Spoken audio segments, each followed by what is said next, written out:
Subscribe कीजिए technical master channel को और बेल आइकन को दबाइए, जिससे कि हमारी लेटेस्ट वीडियो की अपडेट आपको मिलती रहे।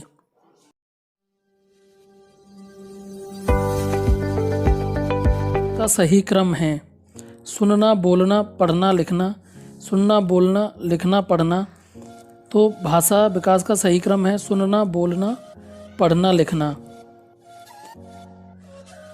लिसनिंग, स्पीकिंग, रीडिंग और राइटिंग।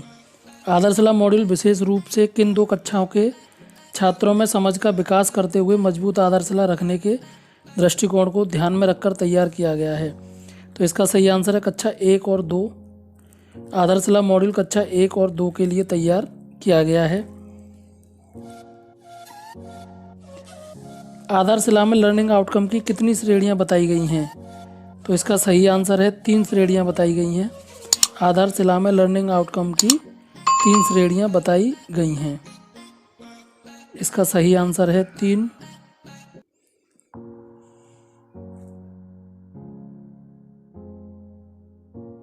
लर्निंग आउट से संबंधित कौन सा कथन सत्य है? तो यहाँ पर है उपरोक्त सभी कथन सत्य हैं। कक्षा शिक्षण के दौरान कराई जाने वाली गतिविधि के मूल सिद्धांत क्या हैं?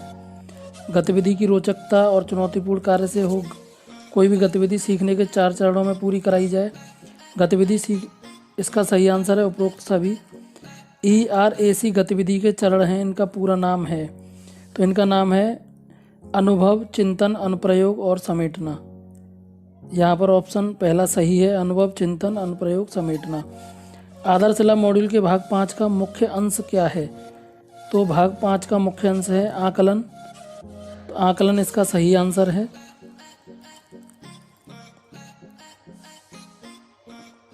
आदर्शला मॉड्यूल में कितने भाग हैं? 3, 4, 5 और 6। तो यहाँ पर आंसर सही है 6। आदर्शला मॉड्यूल में 6 भाग हैं। फाउंडेशन लर्निंग शिविर की समय सारणी में कितने वादन हैं? 1, 2, 3, 4। तो यहाँ पर सही आंसर है 2। मिशन प्रेरणा का निम्न मॉड्यूल अंग नहीं है? आदर्शला, निष्ठा, शिक्षक संग्रह, ध्यानाकर्षण। तो इसका सही आंसर है निष्ठा अंग नहीं है। ELPS गणितीय अवधारणाओं की प्रगति कैसी होती है? रेखीय, सीढ़ीनुमा, चक्रीय, तार्किक। तो इसका सही आंसर है चक्रीय होती है। निम्नलिखित में से गतिविधि का प्रकार नहीं है? तो यहाँ पर व्याख्यान सही आंसर है इसका। गतिविधि के प्रमुख चरण कौन से हैं? तो इसका सही आंसर है ERAC। गतिविधि के प्रमुख चरण ERAC हैं। गणित सीखने का निश्चित क्रम क्या है? तो गणित सीखने का निश्चित क्रम है अनुभव, भाषा, चित्र और प्रतीक। ELPS experience.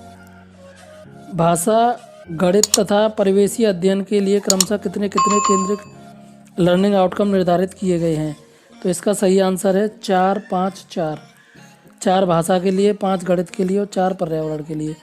आदर्शला में बच्चों के सीखने की प्रक्रिया पर केंद्रित ERAC सिद्धांत में ई क्या है? तो ई है एक्सपीरियंस। ELPS क्या है? तो ELPS गणित सिखाने का क्रम है। ELPS से गणित को सीखते हैं। आदर्शला मॉड्यूल के आधार पर शिक्षक सर्वप्रथम कौन सा कार्य करते हैं? तो यहाँ पर बच्चों का आरंभिक परीक्षण करना है।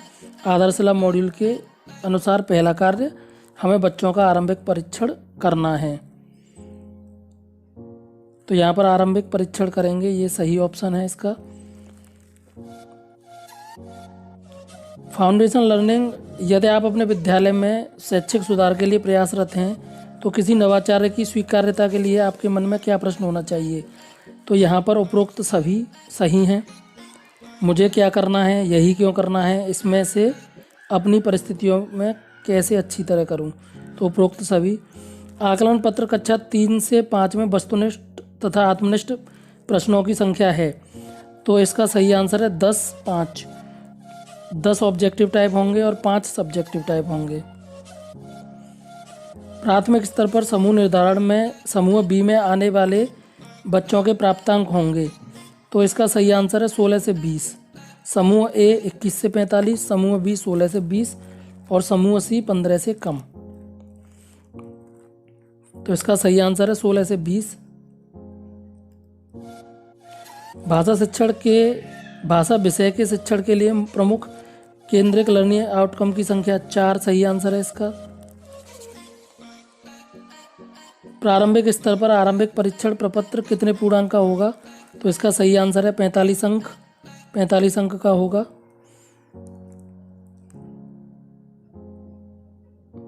आधारशिला शिक्षण मॉड्यूल में आरंभिक स्तर पर भाषा विकास मॉड्यूल के किस भाग में वर्णित है? तो यहाँ पर सही आंसर है भाग 2 में वर्णित है।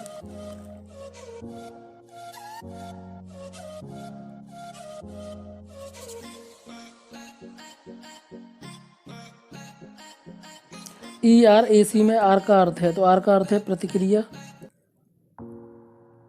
आर का अर्थ है प्रतिक्रिया। फाउंडेशन लर्निंग शिविर की अवधि कितने दिन की है? तो इसका आंसर है 50 दिन। फाउंडेशन लर्निंग शिविर की अवधि 50 दिन की है।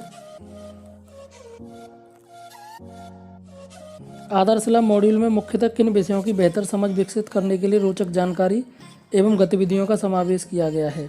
तो इसका आंसर है भाषा एवं गणित। आधारशिला मॉड्यूल भाषा एवं गणित के लिए विकसित किया गया है। ERAC में सी का अर्थ है, तो सी का अर्थ है कंसोलिडेशन। तो पहला ऑप्शन सही है, सी का अर्थ है कंसोलिडेशन। लर्निंग आउटकम भाषा विकास के किन 4 बुनियादी पहलुओं पर आधारित है? तो यहाँ पर उपरोक्त सभी सुनना बोलना, पढ़ना लिखना, कल्पना और सृजनशीलता। गणित विषय के शिक्षण के लिए प्रमुख केंद्रित लर्निंग आउटकम की संख्या है, तो इसका आंसर है 5। भाषा के लिए 4 और गणित के लिए 5। फाउंडेशन लर्निंग के लिए मॉड्यूल है, तो फाउंडेशन लर्निंग के लिए आधारशिला मॉड्यूल है। आधारशिला सही आंसर है इसका। 50 दिवसीय फाउंडेशन लर्निंग शिविर में प्रशिक्षण के दौरान किन गतिविधियों को सम्मिलित किया जाना है? तो इसका सही आंसर है आधारशिला मॉड्यूल में दी गई गतिविधियाँ। तो जो आधारशिला मॉड्यूल में गतिविधियाँ दी गई हैं, फाउंडेशन लर्निंग शिविर में दैनिक समय सारणी भाषा और गणित के लिए वादन का समय निर्धारित है, तो इसका सही आंसर है 90 मिनट। ELPS में पी का अर्थ है picture, experience, language, picture and symbol. P का अर्थ है पिक्चर। ERAC का पूर्ण रूप है experience, reflection and application and consolidation. तो इसमें चौथा ऑप्शन सही है, एक्सपीरियंस, रिफ्लेक्शन, एप्लीकेशन, कंसोलिडेशन। भाषा के लिए निम्नलिखित में से कौन सा एक केंद्रित फोकल लर्निंग आउटकम है? तो यहाँ पर सही आंसर है कल्पना और सृजनशीलता। बच्चे दिए गए 2 चित्रों में अंतर स्पष्ट कर लेते हैं, यह उदाहरण है, तो यह नेस्टेड लर्निंग आउटकम का उदाहरण है। इसका सही आंसर है नेस्टेड लर्निंग आउटकम। आरंभिक स्तर पर गणित सीखने का एक निश्चित क्रम कौन सा है?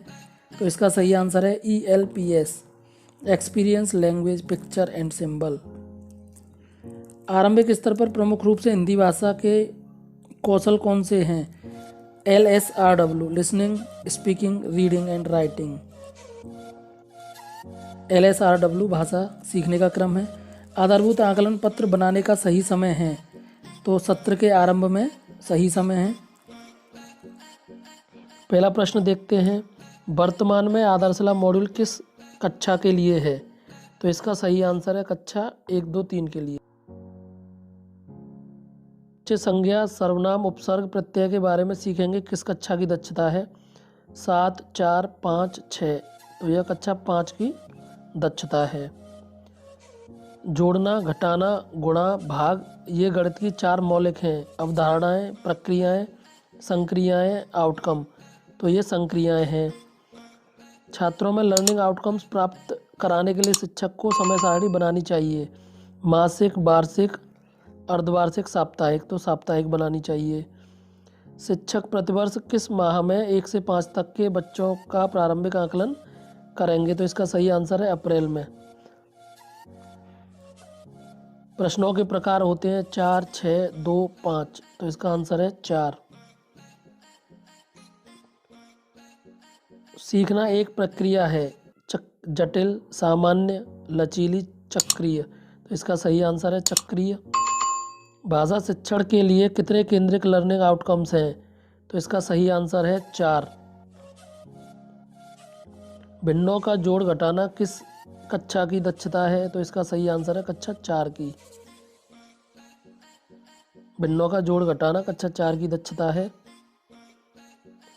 गतिविधि के लिए एक कालांश में अधिकतम समय निर्धारित है, 5 मिनट, 10 मिनट, 15 मिनट, 20 मिनट। तो यहाँ पर 20 मिनट आंसर है इसका। सीखने की चक्रीय प्रक्रिया में ERAC में सी का अर्थ है, तो सी का अर्थ है यहाँ पर कंसोलिडेशन। भाषा सीखने का क्रम LSRW में आर का अर्थ है रीडिंग, आर का अर्थ है रीडिंग। निम्न में से गतिविधि का प्रकार नहीं है, ICT, लिखित, व्याख्यान, मौखिक। तो यहाँ पर है व्याख्यान। आदर्श लाभ मॉड्यूल की संकल्पना किसकी है? तो इसका सही आंसर है श्री विजय कुमार आनंद जी की। ELPS में पी का अर्थ है पिक्चर। ELPS गणित को सिखाने का क्रम है। प्राथमिक में गणित की केंद्रीय आउटकम लर्निंग निर्धारित है, तो इसका आंसर है 5।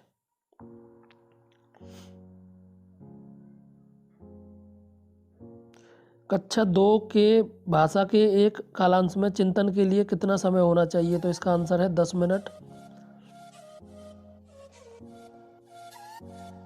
लेखन विकास की गतिविधि है, तो इसका सही आंसर है चित्र पर लिखना। पढ़ने की बुनियादी तैयारी हेतु किया जाने वाला प्रथम कदम है, तो इसका सही आंसर है प्रिंट चेतना विकसित करना।